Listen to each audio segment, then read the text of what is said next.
400 టీఎంసీలు వస్తే కృష్ణా బేసిన్లో ఉన్న రాయలసీమకు అదేవిధంగా పెన్నా బేసిన్లో ఉన్న నెల్లూరు ప్రకాశం ప్రాంతాలకు కూడా నీళ్లు తరలించవచ్చు, ఆ ప్రాంతం బాగుపడుతుంది, పంటలు పండుతాయని చంద్రశేఖరరావు గారు వారికి సూచన చేసిండు. ఏ కారణాల చేతనో చంద్రబాబు నాయుడు గారు మొదటి విడతగా 200 టీఎంసీలు, మళ్ళీ విడతగా 300 టీఎంసీలు, ఇంకొక 100 టీఎంసీలు కూడా ఈ విధంగానే ఊరుకుంటే మళ్ళొకసారి చంద్రశేఖరరావు గారు వారికి ఇక కానియండి అని చెప్పిండనంటే 400 తీసుకుపోయినా ఆశ్చర్యం లేదు. ఈరోజు అందుకే మేము రోడ్డు మీద పడి ఆగి చేయదలుచుకోలే. ఎందుకంటే మేము బాధ్యతతో ఉన్నాం, బాధ్యతతో కూడుకున్న విధానాలని ఆచరించాలనుకున్నాం. అందుకే ఈ ప్రాజెక్టు ప్రతిపాదన జరిగిన ఎంబడే చంద్రబాబు నాయుడు గారు అక్కడి శాసనసభలో మాట్లాడిన ఎంబడే నేను ఉత్తమ్ కుమార్ రెడ్డి గారు వెళ్ళి స్పష్టంగా గోదావరి రివర్ మేనేజ్మెంట్ బోర్డుకి మేమే సొంతంగా వెళ్ళి ఫిర్యాదు చేసినాం. గోదావరి రివర్ మేనేజ్మెంట్ బోర్డు తర్వాత జలశక్తి మంత్రి దగ్గరకు వచ్చి ఫిర్యాదు చేసినాం. అదేవిధంగా ఆర్థిక మంత్రి గారికి వేరే సందర్భంలో కలిసినప్పుడు ఈ అంశాలను ప్రస్తావించడం, ఎందుకంటే కేంద్ర ప్రభుత్వం ఆర్థిక సహాయం అందించబోతుంది. అదేవిధంగా వివిధ బ్యాంకుల నుంచి ఎఫ్ఆర్బిఎం పరిధిలో కాకుండా అవుట్ ఆఫ్ ఎఫ్ఆర్బిఎంలో లోన్లు ఇవ్వడానికి ఏదో ప్రయత్నాలు చేస్తున్నారని పత్రికల్లో వస్తున్నాయని మేము చదివినాం అని ఓరల్గా చెప్పడమే కాకుండా సంబంధిత శాఖ మంత్రి జలశక్తి మంత్రి గారికి లేఖ రాయడం కూడా జరిగింది. అధికారికంగా ఈ వివరాలన్నీ పెట్టి జలశక్తి మంత్రి గారు కూడా మాకు వెనక్కి స్పష్టంగా లేఖ రాసిండు. ఇంతవరకు వాళ్ళు మాకు ప్రాజెక్టు రిపోర్టే ఇవ్వలేదు, ప్రాజెక్టు రిపోర్టు మీ అభ్యంతరాలను పరిగణలోకి తీసుకోకుండా అనుమతి ఇచ్చే సమస్యనే లేదు, ఏ రకంగా కూడా ఇంతవరకు మా దృష్టిలో లేదు, మేము ఖచ్చితంగా చర్యలు తీసుకుంటాం. సిఆర్ పాటిల్ గారు మళ్ళీ ఉత్తమ్ కుమార్ రెడ్డి గారికి లేఖ రాయడం జరిగింది. ఈరోజు ప్రభుత్వం ఎక్కడే నిర్లక్ష్యం వహించలేదు. ప్రభుత్వము రాజ్యాంగబద్ధ సంస్థలు కేంద్ర ప్రభుత్వానికి అన్ని రకాలుగా ఫిర్యాదులు చేయడం, అధికారికంగా లేఖలు చేయడం, కలవడము, పోవడము, రావడము, అన్ని విషయాలను క్షుణ్ణంగా బాధ్యతాయుతంగా మేము ముందుకు తీసుకువెళ్తున్నాము. ఉన్న పలంగా హరీష్ రావు గారు బయటకు వచ్చేసి మొత్తం తెలంగాణకు అన్యాయం జరిగిపోతుంది, మొత్తం నీళ్ళన్నీ తరలించుకుపోతున్నాడు చంద్రబాబు నాయుడు, రేవంత్ రెడ్డి మౌనంగా ఉన్నాడు, ఉత్తమ్ కుమార్ రెడ్డి గారు ఉత్తగానే కూర్చున్నాడు అని బకెట్లో బురద తీసుకొని చల్లుకుంటే వెళ్తున్నాడు. అయ్యా, ఈ పాపానికి పునాది వేసింది మీ మామగారు. ఆ రోజు నువ్వు మంత్రి, నువ్వే ఆ సమావేశంలో ఉన్నావు. అయితే గీతే ఎవరినైనా శిక్షించాలంటే చంద్రశేఖరరావు గారిని, హరీష్ రావు గారిని శిక్షించాలి. ఒకవేళ గోదావరి బేసిన్లో తెలంగాణ ప్రాజెక్టులకు అన్యాయం జరిగి తెలంగాణ ప్రాజెక్టులకు ఒకవేళ తీరని ఏదైనా ద్రోహం జరిగితే ఉరిదీయాల్సింది చంద్రశేఖరరావును, హరీష్ రావునే. సర్వ పాపాలు చేసింది మీరు, పాపాల భైరవులు మీరు, తెలంగాణకు అన్యాయం చేసింది మీరు. కాంట్రాక్టర్లు ఇచ్చే కమిషన్లకు మీ ఇద్దరి కలయికనే ఒక కాంట్రాక్టర్ పెట్టిన సమావేశం.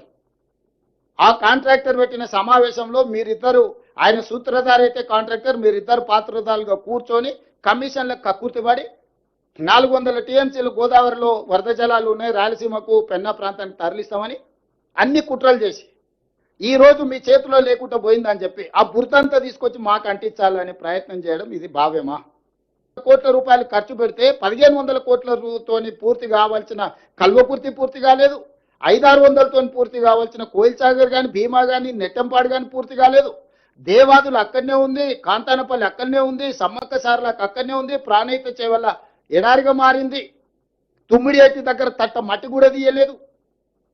మొత్తం ప్రాజెక్టులను గాలికి వదిలేసి ఏడ పంపులు పెట్టి ఏడ లిఫ్టులు పెడితే ఏడ మా ఇల్లు నిండుతుందో అని ఒక ప్రణాళికబద్ధంగా మొత్తం రాష్ట్రాన్ని ఆర్థిక వ్యవస్థను దోసుకొని ఈరోజు అక్కసుతోని అసూయతోని అబద్ధాల ప్రచారం కల్పించి నిరంతరం 24 గంటలలో 18 గంటలు కష్టపడి సీతారామకు నీటి కేటాయింపులు మేము తెచ్చినాం, సమ్మక్క సారలకు ఒక కొలిక్కి పట్టుకొచ్చినాం, పాలమూరు రంగారెడ్డి ఎత్తిపోతల నీటి కేటాయింపులను ఒక కొలిక్కి పట్టుకొచ్చినాం, కల్వకుర్తి ప్రాజెక్టును పూర్తి చేసే ప్రయత్నం చేస్తున్నాం. ఈరోజు సంగంబండ నుంచి అన్ని ప్రాజెక్టులను పూర్తి చేయడానికి ప్రయత్నం చేస్తాం. ఎస్ఎల్బీసీ 42 కిలోమీటర్ల టన్నెల్ 30 కిలోమీటర్లు కాంగ్రెస్ కంప్లీట్ అయితే సంవత్సరానికి 1 కిలోమీటర్ కొడితే కంప్లీట్ అయ్యేది. విషయంలో వివాదం కొనసాగుతోంది కదా సార్. నేను చాలాసార్లు చెప్పాను, ఇప్పుడు కూడా చెప్తున్నాను, గోదావరి నదిలో నీళ్లు ఉన్నాయి. ఆ నీళ్లు అటు తెలంగాణ ఉపయోగించుకుంటుంది, ఇప్పుడు ఆంధ్రప్రదేశ్ ఉపయోగించుకుంటా ఉంది. ఒక్క పోలవరం తప్ప అక్కడవన్నీ కూడా ఇంకా పర్మిషన్ రాని ప్రాజెక్టులే నాకు తెలిసినంత వరకు. పోలవరం బైఫర్కేషన్ యాక్ట్లో భాగం అది. ఇక్కడవన్నీ కూడా మనం చూసిన తర్వాత ఎక్కడెక్కడ ఉండే లిఫ్ట్ ఇరిగేషన్లు కానీ, అక్కడ ఉండే లిఫ్ట్ ఇరిగేషన్లు కానీ, అన్ని ప్రాజెక్టులు కూడా వాటర్ ఉంది, వాళ్ళు పైన కడుతున్నారు, ఇక్కడ మనం ఏం చేస్తున్నాం అంటే ఇక్కడ నుంచి నీళ్లు ఇంకొక బేసిన్ తీసుకుపోతున్నాం, వాళ్ళు ఇంకొక బేసిన్ తీసుకెళ్ళారు. నేను చాలాసార్లు చెప్పాను ఈ విషయం. ఉదాహరణకు ఒక లాంగ్ బ్యాక్ ఇదే మరి గొడవ వచ్చింది, మీకు ఐడియా ఉంటుంది. కృష్ణా బ్యారేజ్ మీద పోలీసులు పోయి మన వాళ్ళు కొట్టుకుంటే చెడ్డ పేరు వస్తుంది. నేనే గవర్నర్కి ఫోన్ చేసి, అప్పుడు నరసింహ ఉండేవాడు, మమ్మల్ని ఇద్దరిని పిలవండి, మేము వస్తాం, కూర్చుంటాం, మాట్లాడి సార్ట్ అవుట్ చేసుకుంటాం అని చెప్తే పిలిచాడు. కూర్చున్నాం, టెంపరీగా గొడవలు లేకుండా చేసుకున్నాం. ఆ తర్వాత ఢిల్లీలో ఉమాభారతి ఉండేది మంత్రి, అప్పుడు పోయి కూర్చొని మాట్లాడినప్పుడు మేము ఏమనుకున్నామంటే, గోదావరి నీళ్ళు ఉన్నాయి, మీరు తీసుకుంటున్నారు, మేము తీసుకుంటున్నాం, అది ఎవరికి నష్టం లేదు. ఇంకొక పక్క కృష్ణాలో నీళ్లు ఉన్నాయి, తక్కువ ఉన్నాయి, దీని మీద మనం కొట్టుకుంటే లాభం లేదు. మీ ఇప్పటి వరకు ప్రాజెక్టుల వారిగా అలొకేషన్ వాళ్ళకు ఇచ్చారు, ఇక్కడ ఇచ్చారు, అది కంటిన్యూ చేద్దాం. కొత్త ట్రిబ్యునల్ ఉంది, ట్రిబ్యునల్ వచ్చిన తర్వాత వాళ్ళు ఏ రిపోర్ట్ ఇస్తే దాన్ని బట్టి దానికి సెపరేటు ఇది ఉంటుంది, అథారిటీ డిసైడ్ చేస్తారని చెప్పాను. దాని ప్రకారమే ఇప్పుడు ఎన్ బ్లాక్గా తీసుకుంటున్నాం. ఆంధ్రాకు వచ్చే వాటర్ మనం తీసుకుంటున్నాం, తెలంగాణకు వచ్చే వాటర్ వాళ్ళు తీసుకుంటున్నారు. కంబైన్డ్ ఆంధ్రప్రదేశ్ నేనే చాలా ప్రాజెక్టులు స్టార్ట్ చేశాను, మీరు గుర్తుపెట్టుకోవాలి. ఈరోజు ఏదైతే ఉందో దేవాదులు నేను స్టార్ట్ చేసిన ప్రాజెక్టే, కల్వకుర్తి కృష్ణాపైన నేను స్టార్ట్ చేసిన ప్రాజెక్టే కల్వకుర్తి. ఎస్ఎల్బీసీ సక్సెస్ అయిన తర్వాత కల్వకుర్తి స్టార్ట్ చేశాను. కృష్ణా మోడర్నైజేషన్ చేస్తామని చెప్పి 20 టీఎంసీ సేవింగ్ చూపించి ఆ 20 టీఎంసీ బీమాకి ఇచ్చాం క్లియరెన్స్కి. ఇట్లా ఆ రోజు సమైక్య ఆంధ్రప్రదేశ్ అప్పుడు దేవాదులు నేను చేసినప్పుడు ఈ పక్క పుష్కర, అదే మాదిరిగా ఇంకొక ప్రాజెక్ట్ లిఫ్ట్ ఇరిగేషను తాడిపొడి, ఈ 2 లిఫ్ట్ ఇరిగేషన్ స్టార్ట్ చేశాను. ఇప్పుడు తర్వాత అంతమునుపు ఎల్లంపల్లి అన్నారు, ఎల్లంపల్లి పెద్ద కాంట్రవర్సీ అయింది, అసెంబ్లీలో పెద్ద పోరాడాం, 19 days పోరాడాం ఎల్లంపల్లి గురించి, కరప్షన్ గురించి. అది అయిన తర్వాత ఇప్పుడు కాళేశ్వరం వచ్చింది. కాళేశ్వరం వచ్చినప్పుడు నేను చెప్పాను, మీరు కట్టుకుంటున్నారు, ఇట్స్ ఓకే, ఎప్పుడు కూడా నేను అబ్జెక్ట్ చేయలేదు. పై నుండి వాటర్ వాడుకుంటే నష్టమా, కింద నుండి వాటర్ వాడుకుంటే నష్టమా అండి? ఇది సముద్రంలో పోయే నీళ్ళు, వేస్ట్ అయ్యి సముద్రంలో పోతుంది. మీరు ఎక్కడ వాడుకుంటున్నారు? పైన నుంచి మీరు ఆ నీళ్లు వాడకపోతే ఎక్కడికి వస్తుంది? వీడికి వస్తుంది. ఎవరన్నా రైజ్ చేస్తే ఆ పాయింట్ రైజ్ చేస్తారు, నేను ఎప్పుడు రైజ్ చేయను. తెలంగాణ కానీ ఆంధ్ర కానీ తెలుగు కమ్యూనిటీ ఎందుకు మనం ఇష్యూస్ చేసుకుంటున్నాం?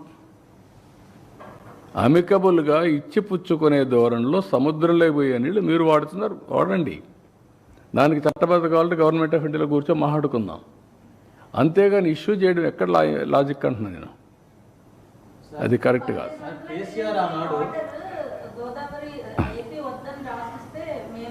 అదేమ్మా, ఎవరికెవరు రాసిస్తారు? కరెక్ట్ కాదు. ఆర్గ్యుమెంట్ ఏదైనా చేయొచ్చు, అంటే చట్టం కానీ న్యాయం కానీ అందరికీ సమానంగా ఉంటాయి. మనం కొట్లాడుకుంటే వచ్చే లాభం. నేను ఎందుకు కొట్లాడలేదు? తెలంగాణ పైన ఎప్పుడైనా గొడవ పడ్డానా? వై? నా థీరీ ఒకటే, గొడవ పడితే ప్రజల్ని మభ్య పెడుతున్నాం మనం. మభ్య పెట్టి మోసం చేయడం లేకుంటే మభ్య పెట్టడం మనకు లాభం లేదు. ఓకే, ఆంధ్రప్రదేశ్ కోసం హైదరాబాద్ డెవలప్ చేశాను నేను, అందరూ యాక్సెప్ట్ చేస్తున్నారు, బైఫర్కేషన్ అయ్యింది, తెలంగాణకి వెళ్ళింది.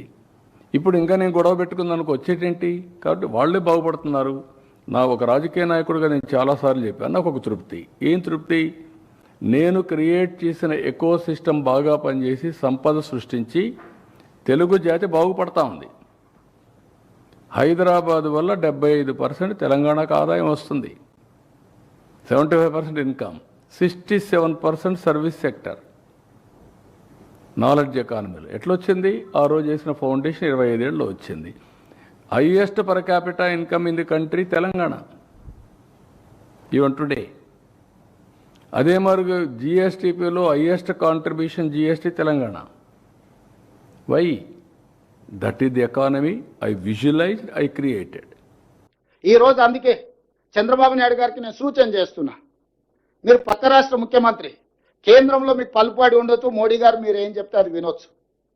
అంత మాత్రాన మీ ప్రాజెక్టులకు అన్ని అనుమతులు వస్తాయని మీరు అనుకుంటే అది భ్రమ. అట్లాంటి వాటికి అవకాశం లేదు. తెలంగాణ రాష్ట్ర ప్రజలకు ప్రయోజనాలు కాపాడుకోవడానికి అవసరమైన ప్రణాళిక వ్యూహరచన స్పష్టంగా ఉన్నది. మేము ఈరోజు వివిధ రాజ్యాంగబద్ధమైన సంస్థలకు మేము ఫిర్యాదులు చేస్తున్నాము. రాజ్యాంగబద్ధమైన సంస్థలు మా హక్కులను కాపాడడానికి, మా హక్కులను మాకు అందించడానికి ముందుకు వస్తే సరే, లేకపోతే న్యాయస్థానానికి వెళ్తాం. అక్కడ కూడా జరగకపోతే ప్రజల దగ్గర పోతాము. అంతిమ నిర్ణేతలు ప్రజల దగ్గర కూడా వెళ్తాము. ఈరోజు నేను వారికి రెండో సూచన చేస్తున్నా. ఈరోజు 3000 టీఎంసీల మిగులు జలాలు గోదావరిలో ఉన్నాయి అని మీరు నమ్మితే, చంద్రశేఖరరావు చెప్పిండని కాదు, చంద్రబాబు నాయుడు గారు నమ్మినప్పుడు గోదావరి బేసిన్ మీద తెలంగాణకు 968 టీఎంసీల నీటి కేటాయింపులు ఉన్నాయి. 518 టీఎంసీలు ఆంధ్రప్రదేశ్కు ఉంటే 968 టీఎంసీలు తెలంగాణకు అలొకేషన్ ఉన్నది ఉమ్మడి రాష్ట్రంలోనే. మా 968 టీఎంసీల వరకు తెలంగాణ ప్రాజెక్టులకు బ్లాంకెట్గా మీరు ఎన్ఓసి ఇవ్వండి. మా తెలంగాణ ప్రాజెక్టులకు 968 టీఎంసీలకు వాడుకోవడానికి సంపూర్ణమైన అనుమతులు వచ్చిన తర్వాత మేము ఆ ప్రాజెక్టులు కట్టుకున్నాక ఇంకా నీళ్లు కిందికి పోతే అది వరద. పైన మా సమ్మక్క సారక్క అడ్డం పెడతారు, మా సీతారామకు అడ్డం పెడతారు, మా కాళేశ్వరంకి అడ్డం పెడతారు. గోదావరి బేసిన్ మీద మేము కట్టుకునే ప్రతి ప్రాజెక్టుకు ఆంధ్రప్రదేశ్ అభ్యంతరం పెట్టి ఆ ప్రాజెక్టుల అనుమతులు రాకుండా ఆలస్యం చేసి ఇగో మిగులు జలాలు ఉన్నాయన్నాడు. మిగులు జలాలు ఎట్లున్నాయి? కేసీఆర్ దరిద్రం వల్ల, ఆకలి వల్ల, కేసీఆర్ తెలంగాణకు చేసిన ద్రోహం వల్ల నీళ్లు నీకు వరదొస్తున్నాయి. ఏందయా ద్రోహం? మేడిగడ్డ కూలిపోయింది, సుందీలు అక్కడికి రాలే. ఇక అన్నారం గురించి నేను చెప్పాల్సిన పని లేదు. అవే చక్కగా ఉంటే ఆ నీళ్లు మేము ఎత్తిపోసుకుని ఉంటే నీకు వస్తుండేనో రాకుంటుండేనో లెక్క తెలుస్తుండే. ఇవాళ వాళ్ళ ధనదాహం వల్ల, వాళ్ళ దోపిడీ వల్ల మేడిగడ్డ కుప్పగూలింది. ఏమవుతుందా, ఓ పిల్లర్ గుంగిపోతే ఏమవుతుంది, ప్రాజెక్ట్ అంత ఉంది కదా అంటారు. హరీష్ రావు గారు, నీ గుండెకాయ ఊడబిక్తే నీకు తెలుస్తా, మొత్తం బాడెంత 6 అడుగులు ఉన్నావు. ఈరోజు ఎప్పుడు కూడా నేను మాట మాట్లాడానా? కాదు, వాళ్ళు ఎంజాయ్ చేస్తున్నారు. I'm very happy. ఒక రాజకీయ నాయకుడు ఏం కోరుకుంటాం? మన వల్ల లాభం పొందాలి, మనం చేసిన పని వల్ల ఫలితాలు వస్తే అది ఒక సాటిస్ఫాక్షన్. ఇక్కడ అమరావతి ఒకప్పుడు చెప్పేవాడు, నేను హైదరాబాద్ కట్టినప్పుడు నేను నాకు ఉద్యోగం కోసం కట్టానా? ఇక్కడ అమరావతి కట్టాం, కడితే నాకు ఉద్యోగం కోసం కడుతున్నావా? రేపు తరాలకి, భావి తరాలకి, భవిష్యత్తు కోసం. సార్ మీరందరూ మనంతా తెలుగు వాళ్ళు బాగోవాలని కోరుకుంటున్నారు, కానీ నిన్న అఖిలపక్షం ఏర్పాటు చేసి బంకచెరువుల మీద అవసరమైతే పోరాటానికి నేను వాట్ ఐఎమ్ సేయింగ్ పోరాటం అవసరం లేదు. వాళ్ళు కట్టే ప్రాజెక్టులు అన్ని కట్టి నీళ్ళు ఇచ్చుకుంటే చాలు. వాళ్ళు ఎందుకు పోరాటాలు? దేనికోసం పోరాటం? మీరు కట్టండి, ప్రాజెక్టులు కట్టి నీళ్ళు తీసుకోండి. ఎవరు తిన్నారు? గోదావరి నీళ్ళు ఉన్నాయి, మీరు వాడుకోండి, ఇక్కడ వాడుకుంటారు. కృష్ణాలో ట్రిబ్యునల్ ఉంది, ఆ మాట నేను చెప్పాను. రేపు పోతాం, ఢిల్లీలో కూర్చుంటాం, మాట్లాడుకుంటాం. వాళ్ళు నేను అబ్జెక్ట్ చేస్తే కదా నువ్వు కట్టుకోవద్దని. సార్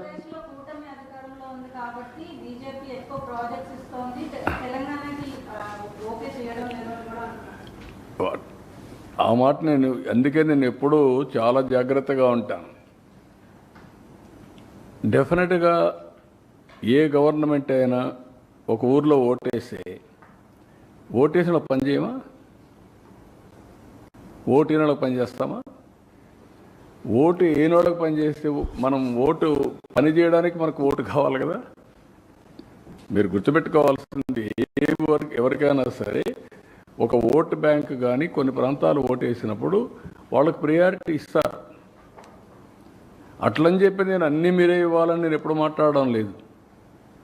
చాలామంది తెలియకుండా మాట్లాడుతున్నారు, మనం సపోర్ట్ చేస్తున్నాం కదా, డిమాండ్ చేయాలి. నో, అది కరెక్ట్ అప్రోచ్ కాదు సార్. పదవుల కోసం కానీ ఇంకోటి కానీ ఎప్పుడు చేయను. నేనేం చేస్తున్నానంటే, మనం కష్టపడదాం, కేంద్రం నుంచి ఇప్పుడు సహకారం తీసుకుంటాం. మేము ప్రామిస్ చేసిందే డబుల్ ఇంజన్ సర్కార్. What do you mean by that? కేంద్రంలో రాష్ట్రంలో 2 ప్రభుత్వాలు ఉంటే అభివృద్ధి సుజావుగా జరుగుతుంది, పవర్ఫుల్గా జరుగుతుంది కదా పెట్టాం. అదే చేస్తున్నాం మేడం, కాదా?